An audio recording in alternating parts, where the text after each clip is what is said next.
When I'm not instantly regretting teaching Ian to make a Bitmoji, I like to answer questions that I get on YouTube, so let's get to it. How is the weather in Florida? Well, if you haven't heard on the news or any such publication, we were just pummeled by the greatest storm to ever confront mankind, which is why I'm temporarily relocated, because apparently I won't have power till like the 22nd, which is like 10 days. Like 10 days without power and internet is kind of mind-boggling to me. But anyways, survived the storm. Thank you all for asking. So that was phase 1, survival, which means we can now move on to phase 2, shaming the cowards that left. So I guess as far as the people who contribute to the channel, we can talk about the badasses who stayed, which would be me, Andrea, Allie, and Justin, and then shame the cowards who left. Ian, Kindred, Andreas, and Ian once again for good measure. But yeah, basically Sarasota didn't get hit too hard. We got pretty lucky. A lot of damage and stuff like that. Again, thank you for all your wishes, but we're A-okay, and we'll get the power back out and running and keep the videos coming.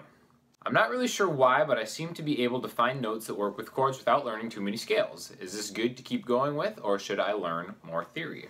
Yeah, so basically you're describing learning how to play by ear, which is definitely what I did before I even really understood scales at all. I knew that like I was supposed to know the major scale, but I never really knew how to apply it. So I mean, if it's working for you, go for it for sure. I can say though that if you do learn scales, then I think you just become much better at manipulating those scales instead of just relying on kind of like the same things that your ear is kind of leading you to do. I think you eventually do have more options. You can kind of teach your ear new things, whereas playing by ear is totally great. But I do think, just from my own experience, playing by ear for so long without knowing any theory, I would kind of get stuck in ruts where everything would sound the same and I wouldn't really have kind of like a foundation of exploring beyond what I could hear. So understanding theory a little bit kind of helps you realize what's possible beyond maybe just things you're hearing, and to kind of supplement that to just kind of like get your ear better. So definitely I encourage anybody to try it, but by no means is it the end all be all. So if you're happy with your playing, just keep doing what you're doing, man. Hey Sean, I've heard you reference your affinity for Tool a couple of times during the course of your videos. Tool is easily my favorite group of all time and are one of my major influences. With that being said, I'd like to know how you're introduced to them and what you think makes them such an incredible ensemble. Also, what are your thoughts on Maynard as a songwriter and as a whole? Awesome riff deconstruction video for Irma, by the way. So yeah, Tool, definitely one of my favorite bands of all time. And I think something that makes them so great, kind of like as you alluded to, like what makes that ensemble such a great piece is because that's exactly what it is. It's an ensemble. It's not like one person calls the shots. They're all incredible players in their own right. I think Danny Carey is my favorite drummer just ever. He got such a cool signature tribal sound, and just kind of his use of like different timings and stuff like that is amazing. Adam Jones, a very creative guitar player. Justin Chancellor, just like amazing bass player, like just like perfect for what that band needs. And then really, what can you say about Maynard? Kind of like an otherworldly like lyricist, really. I remember I did the riff deconstruction of Irma last week, and every time I do one of those, I copy the lyrics into the body of the content display box. And like reading the lyrics to Enema was like, man, this is like some straight like some venom spewing on here. And I mean, really say what you want, you know, love or hate the guy. The guy's kind of an original, you know. But getting into it, I didn't get into Tool until I was like a senior in high school, and at that point, Lateralis had just came out. So I was a very sheltered high schooler musically. So anything pre-Lateralis I hadn't heard. Lateralis was actually my introduction to them. And Parabola was the first song that I remember hearing and being like, what is this? This is amazing. And I remember I listened to it in the CD player, my buddy Graham's Trofeo, for the first time. So then I instantly, like the next day, I went out and I bought Lateralis, and it was just really kind of a game changer because those guys, I mean, Tool, I feel, is genre-less. Like, there's nothing like Tool. Like, there's nothing really before it and nothing after that I think sounds anything even remotely like Tool. I mean, you can categorize them as like metal, hard rock, rock, prog rock, or whatever, but nothing, no genre really fits that band. And I think it's just because they just have such a clear vision of what their sound is that is just incredible. I think a lot of that is really because of the drums. I think the drums, being what they are, allow Adam Jones to kind of simplify and use his awesome, like, amazing voice on a guitar to kind of complement that. I think it's such a rhythmic band that Danny Carey really is kind of like the backbone of that band for me. Again, love all the players. And then Maynard just has a way of kind of seamlessly like drifting in and out over like such a solid rhythmic foundation of a band that is just, you know, you just can't really beat it. And that's why I really like Perfect Circle too, because it's similar in maybe more of like a traditional kind of rock way. It's still its own thing. It's still very Maynard. So yeah, huge fan of Maynard. My one regret about living in Las Vegas is I had to work and I couldn't go to Maynard's wine event he had at the like a local really small grocery shop. I think the only thing, the rule was you weren't allowed to ask questions about Tool, and he was just signing bottles of wine because he has a vineyard, apparently. I guess he's into that. And the whole time he was there, he was like hiding behind a plant or something. That's just typical Maynard, you know? So definitely a huge Tool fan.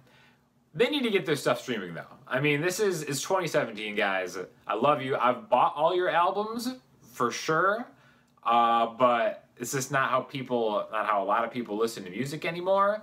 It would be fantastic if I could stream Tool on Apple Music or Spotify or whatever. Again, I have the music. I could easily put the whole thing into my iTunes and do it that way, but it's just kind of inconvenient. I think them being one of the last holdouts to not allow their music to, you know, be accessible that way is a little bit head scratching. I don't know, but hey, whatever. It's their stuff. They can do whatever they want with it. But mega Tool fan. Maybe someday we'll actually hear another album from them. I hate your bitch ass. Again, the really straight to the point ones, I always kind of respect and just tip my cap to. So, you know, can't please everybody. So glad you gave King Grizz a shout out, but you should have mentioned how it is a collaboration with Mile High Club. Alex deserves credit. Yeah, so egregious error on my part when I was shouting out King Grizzard and the Lizard Wizard, who you absolutely still need to check out even though it was last week's listening homework. So, I mean, if you did your homework, you should have checked them out already. But it's not just the King Grizz, it is Mile High Club, which definitely they have some cool stuff too if you want to check them out. I think they're a little too out there for me solo. That's why I think the collab was perfect kind of vehicle for them and they can get together. But definitely an awesome group. Make sure you check them out. Hey Sean, love your videos. As a longtime subscriber, I hoped you survived Hurricane Irma. In previous videos, you said that you like John Mayer Trio and your favorite song is Another Kind of Green. But don't you think it's a bit selfish of John Mayer to name a trio after his own name? I'm personally a big fan of the trio, but I just thought about it and wanted to hear your opinion on it. Not that there's like a lack of information that we can use to call John Mayer an egomaniac, but I will kind of give him a pass on calling the trio the John Mayer Trio. Again, it's him, Pino Palladino on bass, and Steve Jordan on drums. Fantastic trio, probably, I mean, one of the great trios of all time, I would go so far to say. But it's just kind of like the tradition, I think, of trios to kind of be named after the band leader. So I'm not going to give him too much of a hard time about that. Plus, I think it's like really hard to name a band. Like, it's just such a weird thing to kind of like take a group of guys or girls or mix or whatever, and then kind of come up with like a name. It's been the weirdest thing every time I've been like in bands thinking of band names and stuff like that. The one exception being Los Jefes Riffes was Justin, because that was just more preordained by the gods and destiny.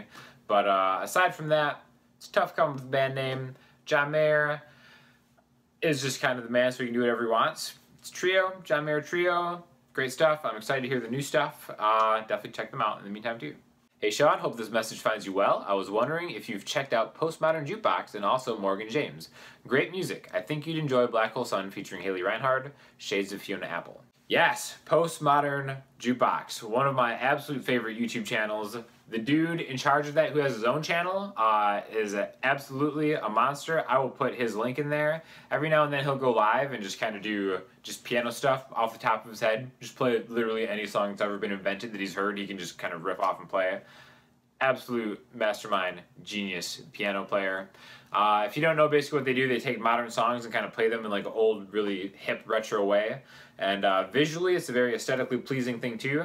And really just the quality of it is fantastic. And something that I have just like so many questions. I'm like, how much they rehearse these things, how much they kind of get into it. But it's really fantastic. So specifically, Morgan James is my favorite singer. Absolute drop-dead, gorgeous, ridiculously amazing singer. That's going to be your listening homework, to listen to a duet that she did for Postmodern Jukebox of a Hozier song, which is actually Hozier, one of my favorite new artists that has come out semi-recently. My least favorite song on that album, Contrarian Style, which was the only song that everybody knows, Take Me to Church. I didn't really dig that song. I love the rest of the album, kind of like unconditionally. But then I saw Morgan James do her version of it, and it's just like, it blew me away. I got like actual literal chills, and I kind of felt like I understood the song after listening to her do it, which is such a cool thing when you kind of see like an artist kind of take a song that maybe you didn't like, do something with it, and then like you understand the original song more. So I think she really kind of just embodied what that whole song is about. Incredible singer. She's got a bunch of other stuff on her own YouTube page, so check all that out. And in the meantime, hit me up with any comments or questions you have in the comments section, Instagram, Twitter, or the website. And I will get to you soon, hopefully, back from my, my studio if the power gets back on. So let's go FPL. Till next time.